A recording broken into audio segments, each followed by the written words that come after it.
Hello and thanks for joining me, your sport pilot James Glory, on another exciting episode of Sport Vibe on DNT Work, where we bring you exciting and latest sport happenings across the world of sports, as is our tradition to do so every Tuesday. And this week won't be an exception, so I would implore you to please stay tuned because we'll be right back shortly after this break.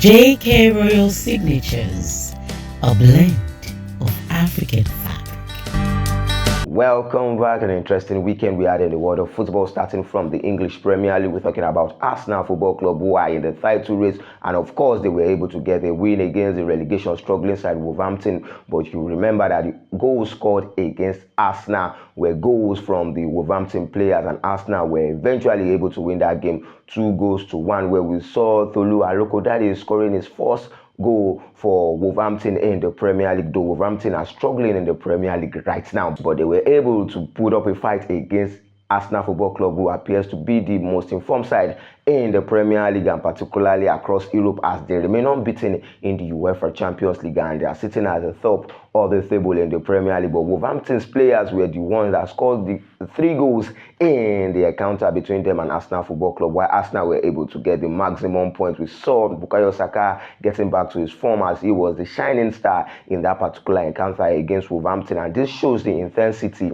of the Premier League, where the relegation struggling side could put up a fight with the first position in the Premier League. It was a decisive one for Arsenal Football Club, who could have dropped points against the relegation struggling side, where Bukayo Saka cross was made and another Wolverhampton player was able to find the back of the net against his team. It makes Arsenal Football Club maintain their spot at the top of the Premier League table, while Manchester City continues to mount pressure. Talking about Manchester City, I think Manchester City are back to form. Remember that Manchester City are very good in getting back to form at the latter stage of the Premier League season, but they have been able to do that recently in December, as we saw Phil Foden scoring back-to-back goals in his 4th consecutive match. Is in his form of his life, and Ryan Cherki also provided an assist over the weekend, and we saw early brought Haaland, who was able to net another goal against Crystal Palace, the team that is very difficult to win. You remember that Crystal Palace were able to beat Manchester City to win the Carabao Cup last season, but this was a different game entirely, where we saw Manchester City running route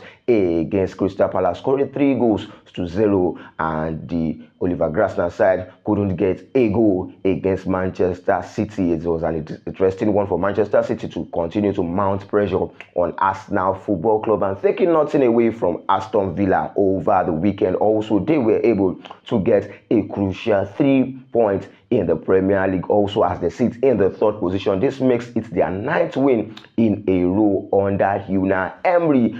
Aston Villa, a title contender in the Premier League. It's going to be a great one to see them in the mix going to the Champions League next season. They have hit the form of their life presently after starting the Premier League in a poor form. Remember that in the Premier League at the beginning of the season, they find it difficult in finding the back of the net, and they could only accumulate draws over draws. And right now they are back in the form of their life, being able to win 9 consecutive games in all competition. And right now in the Premier League, Aston Villa have found themselves in the 3rd position, sitting behind Manchester City, who are just 2 points behind Arsenal Football Club. And another interesting one that we'll talk about is Liverpool, who brought Mohamed Salah back to the squad. And Mohamed Salah started the match against Brighton off the bench, where he was brought in at the 26th minute, and he was also able to provide an assist for Iketike, a man that has been in form for Liverpool, who was able to score the brace in a win against Brighton. And Hoves Habium Mohamed Salah back to the mix for Liverpool after the controversial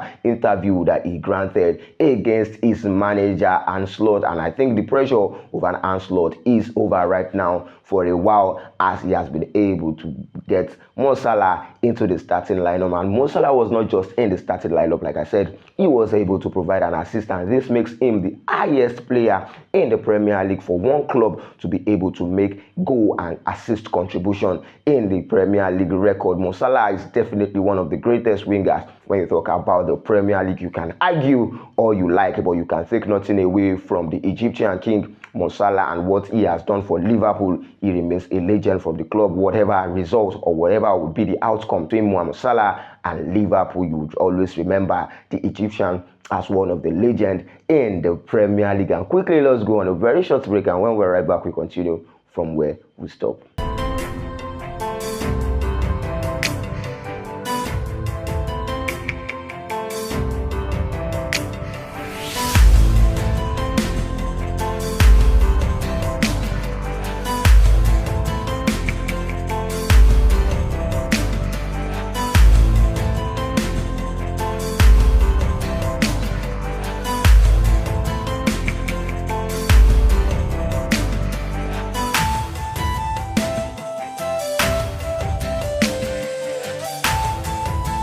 Welcome back, and still talking football, of course, but this time we'll be starting from the Spanish La Liga, talking about the league leaders Barcelona, who were able to defeat Osasuna 2-0, and you would know that it was a decisive one. And we saw Rafinha, who has been back from injury, scoring the 2 goals for Barcelona. You remember me saying that Rafinha is key to Barcelona attacking football, and this time around he has proven me right by scoring goals and helping Barcelona maintain their league in the Spanish La Liga. This is an interesting one for Rafinha, who is back from injury and scoring goals for Barcelona. And also, you remember in the Spanish La Liga over the weekend, we saw Real Madrid beating Alaves in the Spanish La Liga, and this is their first win in the Spanish La Liga for a while, and this was a crucial 3 points for the Xabi Alonso side, where we saw Kylian Mbappe starting that match after missing out in the match between them and Manchester City, where they were defeated by Manchester City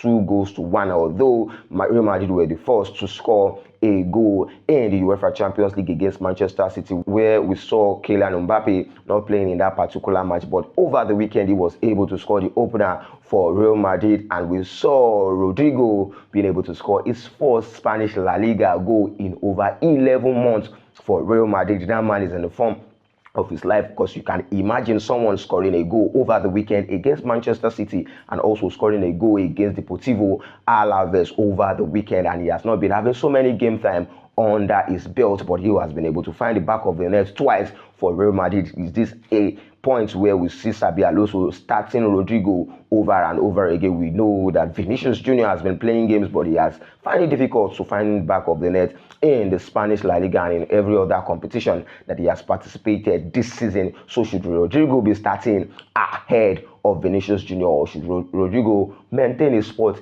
in the Real Madrid lineup to get maximum points and win matches for Xabi Alonso, who appears to be under pressure in the Spanish La Liga and across all competition for Real Madrid this season? And also, still talking football, we travel down to the French League One, where we saw Paris Saint-Germain winning over the weekend, and we saw Nice also winning over the weekend. And this time around, this means that Paris Saint-Germain remains at the second position because of the win from Leeds over the weekend, as they are sitting in the first position, 1 point ahead of Paris Saint-Germain in the French League One. An interesting league right now, as we'll be seeing them continuing to fight over points. And in that particular league, we also saw Marseille defeating Monaco 1-0, where we saw Mason Greenwood scoring a beautiful goal for Marseille against Monaco. And this means that Marseille are sitting in the third position. But as we wrap it up on this week's episode of Sport Vibe on DNT World, let's travel down to the Italian Serie A, where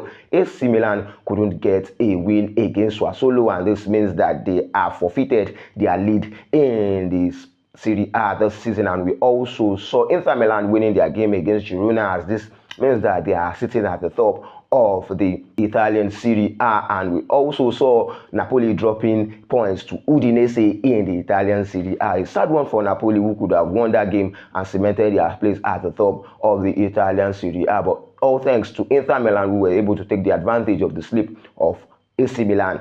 Napoli in the Italian Serie A. And this is the length at which we'll be going on this week's episode of Sport Vibe on TNT Work. For more news and sports stories, follow us across our various social media handles at TNT Work. Enjoy your week and remain a law-abiding citizen. Thank you.